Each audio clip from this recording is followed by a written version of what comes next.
Muslim boleh penaja. Kalau sanggup membuat satu trailer yang menarik untuk tontonan umum. Jangan cari kat YouTube tak keluar lagi. Bawa kamu tak keluar lagi. Tunggulah, insya-Allah akan datang. Jadi kita sambung semula dengan forum kita. So saya bertanya soalan round kedua kepada Ustaz. Ustaz,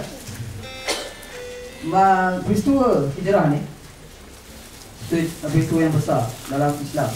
Jadi sudah tentu bahawa orang yang terpilih untuk terlibat dalam hijrah itu sudah tentunya orang yang terbaik yang Allah akan pilih. Jadi apakah ciri-ciri yang mereka yang terpilih, apakah ciri-ciri yang mereka pamerkan untuk kita tiru, untuk kita ikut supaya dapat kita menjadi Muslim yang ideal? Okey, Ustaz. Bismillahirrahmanirrahim. Terima kasih kepada Mufi. Tokoh-tokoh yang perlu diketengahkan supaya sahabat-sahabat boleh menjadi sebagai seorang Muslim yang ideal. Nanti dulu kalau Mufi. Muslim yang ideal. Yang pertama, Anda nak letak dulu tokoh yang pertama adalah Nabi SAW. Dan Anda panjanglah cerita tentang Nabi ni, memang panjang. Cuma anda nak ambil satu petikan yang istimewa Nabi SAW sebagai pimpinan pimpinan dalam proses hijrah. Ingat, sebelum daripada hijrah, Nabi telah payah nak sebut, telah membai'ahkan 12 orang nakib yang dihantar ke Madinah. Ni apa dia? Pemimpin kena ada sifat cerdik. Kena ada sifat cerdik. Apa dia? Kena cipta pelapis ataupun kena ada wakil daripada pimpinan itu sendiri sebagai seorang nakib dihantar ke Madinah. Sebelum Nabi berhijrah ke Madinah, hantar dulu wakil. Ni cerdiknya Nabi sallallahu alaihi wasallam. Seterusnya, kecerdikan Nabi sallallahu alaihi wasallam dan Saidina Abu Bakar ketika mana proses hijrah tu. Susun strategi. Keluar waktu malam, bukan keluar waktu siang. Sebab apa malam? Sebab malam gelap. Bukannya sebab gelap tu boleh menyorok. Tak, sebab pandai. Okey. Yang seterusnya, Nabi bukannya keluar ikut jalan highway. Nabi ikut jalan dalam. Ziroi tu, Ziroi. Iskandar Ziroi tu betul. Tu jalan dia ada jalan highway, ada jalan Ziroi. Ziroi ni bukan highway lah, jalan dalam. Nabi tak lalu ikut jalan highway, Nabi ikut jalan pantai. Nabi tak lalu ikut jalan macam gini. Nabi lalu ikut jalan mukhalif. Bukan nak kata Nabi mukhalif, tak. Tu cerdiknya Nabi SAW. Nabi tak direct terus pergi ke Madinah. Nabi nyorok dulu di Gua Sur. Malam tu, keluar tu Nabi SAW. Ni satu ayat ni nak bagi sahabat-sahabat ayat waja'alna min baini aydihim sadda wa min khalfihim sadda fa aghshaynahum fahum la yusirun. Ayat ni Nabi SAW baca ketika mana dia keluar rumah dalam keadaan 10 orang pahlawan tadi duduk tunggu nak bunuh Nabi. Lepas tu Nabi siap boleh ambil pasir, baca waja'alna min baini aydihim tadi, tabur atas kepala dia pun. Nak kata apa dia? Nak kata seorang pimpinan kena ada pertahanan diri dari sudut bacaan-bacaan seperti ini. Contoh, kita kena ada masurat. Tak boleh kuat dah. Kena ada zikir-zikir yang khusus. Sebagai apa? Sebagai tak boleh tapi sebut you je. Okey. Tu contoh. Baru-baru ni, sekarang ni beberapa orang wakil rakyat diserang Santau. Contoh, serang Santau. Bukannya nak kata apa? Tu nak kata contoh sebab itu kita kena ada satu amalan khusus. Nabi SAW pun begitu juga. Lepas tu Nabi SAW keluar pada waktu malam, lepas tu straight ke Gua Sur. Di Gua Sur pula apa dia? Nabi mempunyai seorang sahabat yang begitu akrab dengan dia. Nabi keluar hijrah tak keluar semua. Kenapa tak keluar semua? Tu namanya strategi. Pimpinan kena ada sifat cerdik dan pimpinan kena tengok siapa orang kuat dia yang dia boleh percaya. Abdullah bin Uraikid, dia tak ambil orang lain. Sebab Abdullah bin Uraikid cerdik ataupun pandai tahu jalan selok-belok ni. Kena cari orang cerdik dalam urusan-urusan tertentu walaupun bukan Islam, tetapi dengan syarat dia boleh percaya. Faham ke? Faham. Faham. Contohlah. Tak payah bagi contoh lah, panjang pula. Yang keseterusnya, Nabi SAW duduk dalam Gua Sur 3 hari. Tapi dalam masa yang sama dah pakat dengan Saidina Abu Bakar supaya seorang hamba Saidina Abu Bakar nama dia Furaihah bin Amir bin Furaihah, silap. Teringat nama bapa. Anak mana-mana teringat nama bapa. Sebut, Syukri. Oh, Syukri ni nama bapa dia. Nama dia Muaz bin Syukri, panggil Syukri. Sama kan? Okey. Amir bin Furaihah tadi, hamba kepada Sayyidina Abu Bakar. Dia pakat kata, hang gembala kami dari jalan sekian hingga jalan sekian. Nabi SAW dengan Sayyidina Abu Bakar jalan malam-malam, nak keluar daripada rumah. Mula-mula Nabi pergi rumah Sayyidina Abu Bakar malam tu. Lepas tu pergi gosur dalam keadaan jengkit. Bayangkan jalan jengkit sampai ke gosur dengan batu, jalan jengkit. Sampai melecit kaki Nabi SAW. Sebab apa? Supaya tak meninggalkan kesan. Kita buat kerja, contohlah, kita buat kerja, buat kerja apa semua kan, jangan sengaja mengkantuikan diri sendiri. Faham tak? Payahlah cerita. Okey, payahlah cerita. Teruskan. Lepas tu Nabi duduk dalam gua Sur. Nabi dah pakat dengan Abdullah bin Uraiqi. Nabi kata, nanti selepas 3 hari hang bawa 2 kenderaan, 2 unta, mai datang gua Sur. Sebut siap-siap dah 3 hari sebelum planning. Nak kata kita dalam gerak kerja, kita kena ada plan awal dan kita kena rancang awal. Lepas tu Nabi duduk dalam gua Sur tu dalam keadaan dia tunggu 3 orang. Yang pertama Amir bin Furaihah. Lepas tu Abdullah bin Abu Bakar. Apa dia kerja dia? Abdullah kerja dia boleh beritahu maklumat. Abdullah bin Abu Bakar kerja dia untuk bagi rahsia, bagi cerita maklumat. Informer, spy. Nabi pun pasang spy. Oh, nampak tak? Kenapa baca nama bulat tinggi? Yang seterusnya, Asma bin Abu Bakar kerja dia hantar makanan. Jadi nak sebut ni tokoh-tokoh ni apa? Ni orang-orang ni sebagai tokoh yang perlu kita tiru. Asma binti Abu Bakar satu ketika siapa nama tadi, Abu Jahal dengan kuncu-kuncu dia pergi cari Nabi. Terajang pintu rumah Nabi, tengok kat Sayyidina Ali pula kat tempat tidur. Lepas tu pukul Sayyidina Ali kata, hang tak nak cerita. Sayyidina Ali kata, aku tak nak cerita dan tak pergi jumpa hang. Lepas tu pergi pula pergi rumah Abu Bakar. Dia kata, ni mesti kerja Abu Bakar ni. Jumpa Asma keluar. Dia kata, mana bapak kamu? Dia kata, aku tak tahu. Dia tempeling lah. Dia tampornya Asma ni sampai cabut anting-anting. Anting-anting ni apa ni? Subang ni. Bayangkan kalau kita kena tampor cabut subang. Nangis. Cerai betul. Ni Asma ni. Ni anak sebut tokoh yang kedua adalah Asma. Apa dia? Lepas tu dah kena tampor, tetap tak nak cerita rahsia. Kalau kita cubit sikit, nak cerita rahsia tak? Itulah saya cerita semua hal persatuan. Ni cerita persatuan ni, gini persatuan cara ialah buat mini musyarat yang suka mampu ni. Tu. Lepas tu Asma ni pula pakat dengan Abdullah bin Abu Bakar. Abdullah ni pula kerja dia spy. Asma ni pula kerja dia hantar makanan. Siapa yang pakat semua ni? Nabi. Dengan Sayyidina Abu Bakar, pimpinan dengan timbalan pimpinan kena cerdik. Jangan jadi orang bodoh kan. Pimpinan tak tahu nak merancang kan. Lepas tu apa dia? Asma datang bawa makanan. Dalam keadaan ketika tu Nabi nak berangkat lah dengan Abdullah bin Uraiqi tadi. Abdullah bin Uraiqi memang orang boleh percaya walaupun dia bukan Islam. Nak kata, boleh apakah hukum meminta pertolongan dengan bukan Islam? Hukumnya boleh sekiranya dia ni boleh percaya. Boleh lah, tak ada masalah. Lepas tu Nabi pun, tapi dengan syarat memang dia pakai bahagian tu lah. Memang dia pakai bahagian tu. Lepas tu ketika nak berangkat dengan 2 kenderaan tadi, datang Asma bawa makanan. Ni makanan kamu. Lepas tu tengok-tengok, kami tak ada beg. Beg lah lebih kurang ni sama tu kan. Nak sangkut kat mana ni makanan ni? Beg tak ada. Lepas tu Asma dia koyakkan dia punya tali pinggang. Tali pinggang Arab. Akhwat mana ada tali pinggang tu tak? Koyakkan dia punya ikatan tu, koyak bagi 2. Dia kata, nah, ni ikat untuk makanan. Saya pakai separuh lagi tali pinggang. Tu nak kata Asma. Lepas tu dia pun balik dalam keadaan rahsia dan sebagainya. Abdullah bin Amir bin Furaihah pula, dia tahu dah. Dia ikut, dia kata, kamu keluar daripada pagi sampai petang gembala kambing. Dia tak gatai-gatai, dia kata, oh gembala kambing. Satu hari tu dia kata, aku malas gembala kambing, aku gembala unta. Jangan. Nabi kata, gembala kambing. Dia gembala kambing. Ni bila presiden kata, kamu kena buat sekian-sekian. Kamu kena buat program, nama program tu apa? Muslim Ideal.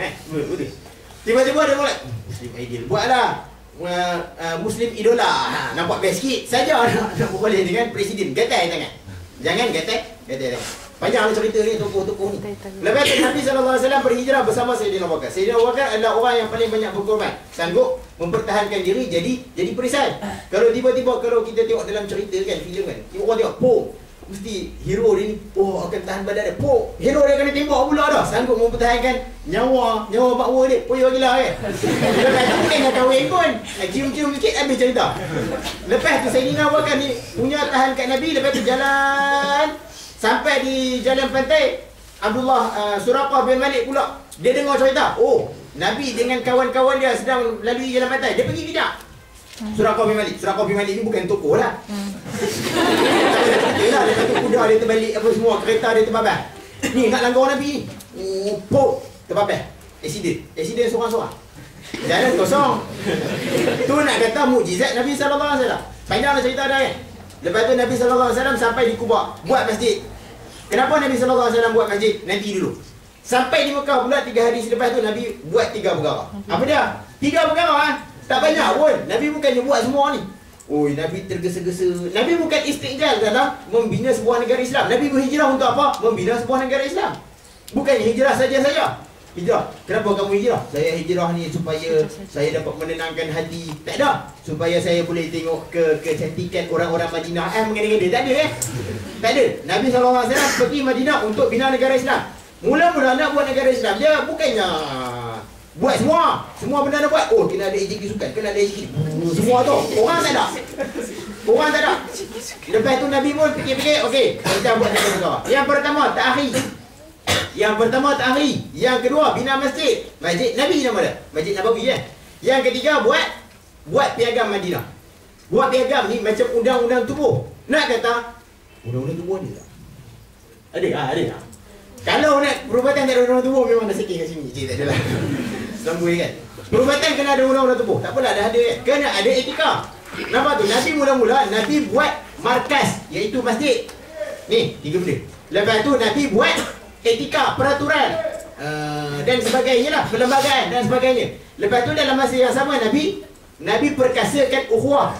Apa Nabi perkasakan ukhuwah? Muhajirin dengan Ansar. Contoh, Abdul Rahman bin Auf, tokoh yang ketiga nak sebut kat sini. Abdul Rahman bin Auf dia takhirkan dengan siapa?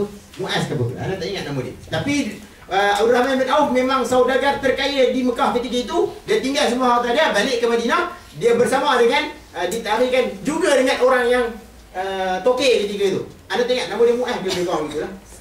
Lepas tu Muaz kata, aku ada 3 bini. Hang nak mana satu, hang ambil lah. Dia kata, aku tak nak. Aku ada banyak duit. Aku nak beli semua pun boleh. Dia kata, aku tak nak. Habis hang nak apa? Abdul Rahman bin Auf. Yang tu apa dia? Yang tu sifat tetamu, dia kena memahami orang yang tuan rumah. Ni tetamu pula. Dia kata, kamu nak pergi raya? Apa pergi raya cara? Aku nak ni daging kambing mana? Daging kambing dah apa? Tetamu tak meraihkan tuan rumah. Lepas tu dia kata, aku nak tanya satu ya. Kat mana pasar? Tanya pasar. Lepas tu dia pun tunjuk, dia kata pasar kat laluan sekian-sekian. Suk ke mana suk dia tanya kan? Dia tunjukkan suk Bani Nadir ataupun pasar Bani Nadir. Abdul Rahman bin Auf dia pergi. Ni takhir lah ni, nak kata takhir punya konsep kan. Dia pergi pasar, berniaga, balik berniaga. Okey, cukup dalam masa seminggu. Senyum dia. Lepas tu jumpa Nabi. Nabi kata, Nabi nampak indai pada jari Abdul Rahman bin Auf. Seminggu tu, 2 minggu lebih kurang begitu. Lepas tu dia kata, apa cerita? Itulah ayat Melayu dia. Apa cerita sihat ke? Senyum. Lepas tu dia bagi kad kahwin pada Nabi. Bukanlah bagi kad kahwin betul. Dia bagi tahu Nabi, saya ni dah bertunang, saya nak kahwin sekian-sekian. Mana hang dapat duit? Melalui perniagaan aku. Apa dia berniaga? Dia berniaga keju. Mula-mula berniaga keju daripada 0 sen. 0 sen anak pencari semua. Daripada 0 sen. Daripada 0 sen. Daripada 0 sen. 0 sen. Terus jadi boleh kahwin. Ni, hampa kalau contoh, saya nak kahwin tapi mak saya tak bagi, pasal apa? Tak ada duit. Baca balik sejarah Abdul Rahman bin Auf cara dia berniaga. Contoh, tak nak bagi semua contoh, satu cukuplah niaga keju. Lepas tu hampa cari sendiri lah. Padahal cara-cara dia niaga tidak je boleh kahwin. Petua untuk kahwin disebabkan tak ada duit, tanya Abdul Rahman bin Auf. Okey, habis satu cerita, seorang tokoh. Nah, kata apa dia? Dalam Islam mengajar kita erti cerdik dalam berekonomi, bukan hanya meminta-minta. Tu dia. Kena ada sistem takaful, tolong-menolong dalam hijrah. Bukannya kita kata, letaklah kawan kita dapat, letaklah kawan kita ni apa benda masalah, janji aku bahagia. Tak boleh. Yang tu, dalam sistem takhir. 2 lagi kita jumpa. Yang pertama, Nabi sampai di Madinah. Nabi buat markah dulu. Apa dia buat? Buat masjid. Dalam masjid inilah digunakan tempat mesyuarat. Pejabat lah kiranya. Itulah dia kata masjid kena ada pejabat. Usaha, tak apa usaha lagi. Dapatkan pejabat ini. Apa dia? Kena ada pejabat. Di situlah buat mesyuarat, di situlah buat program. Macam ginilah. Di situlah ada apa lagi? Dan sebagainya. Yang keseluruhnya Nabi buat piagam. Buat piagam etika. Apa dia etika ni? Nabi buat perjanjian contoh. Kesimpulan daripada perjanjian Nabi buat ni apa dia? Nabi mengutamakan hak bukan Islam. Nabi mengutamakan hak non-Muslim di Madinah. Non-Muslim di Madinah siapa? Yahudi. Yahudi betul, bukan Yahudi tipu-tipu. Yahudi betul. Nabi meraihkan hak dia sebagai orang Yahudi yang berada di Madinah. Yahudi dia cerdik ekonomi ketika di Madinah. Yahudi dia mengamalkan riba, habis orang Madinah semua miskin jadi belakang. Sebab apa? Sebab ada Yahudi. Datang Abdul Rahman bin Auf, dia meniaga di pasar Yahudi, dia dapat duit. Cuba kita guna macam itu. Boleh tak? Anda minta kerti kan? Simbang bincang lah. Bila orang minum susu pasti tidur. Cuma nak cerita tadi, apa dia? Tu teknik yang dibuat oleh Abdul Rahman bin Auf untuk dari sudut ekonomi.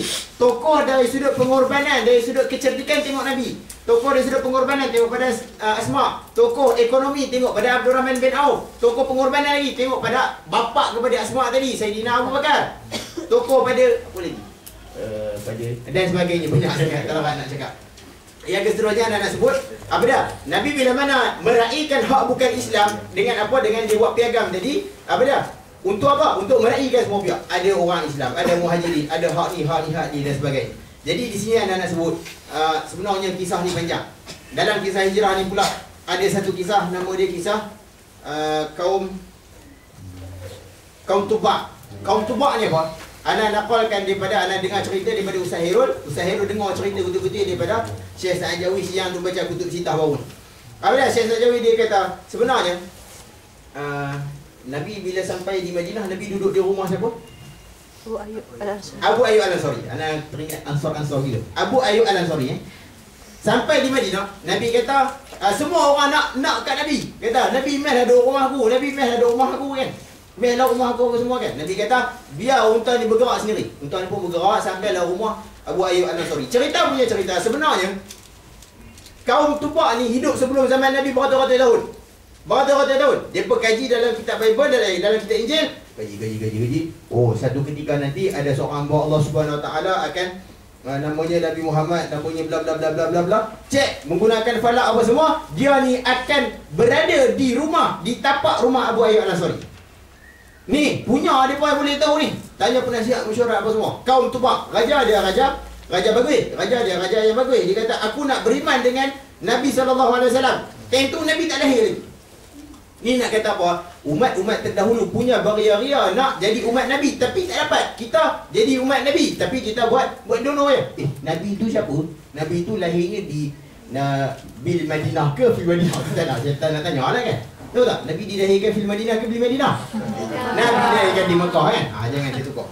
Okey, lepas tu cerita apa semua? Dah rupa-rupanya apa dia? Raja tadi dia bagi satu surat dalam satu peti. Okey, letak di rumah ni. Dan rumah Abu Ayyub Al-Ansari itu diwarisi. Sampailah peristiwa hijrah. Abu Ayyub Al-Ansari bagi surat tu, rupanya kaum Tubak beratus-ratus tahun nak beriman dengan kewujudan Rasulullah SAW. Sampai kita zaman hari ini kita buat tak peduli saja. Ni satu contoh cintanya makhluk Allah SWT terhadap Nabi bukan dari kalangan para sahabat dia. Orang sebelum tu lagi cinta pada Nabi. Ingat satu hari Nabi SAW, Nabi kata, aku sangat sayang kepada satu umat. Memang aku sayang gila. Siapakah umat tu? Kata para sahabat. Adakah mereka ni para malaikat? Nabi kata bukan. Dan malaikat ni memang aku sayang lah. Tapi sebenarnya ada lagi yang aku sayang. Adakah golongan yang kamu sayang tu adalah kami? Kata para sahabat. Nabi kata aku sayang hang, tapi ada lagi yang aku sayang.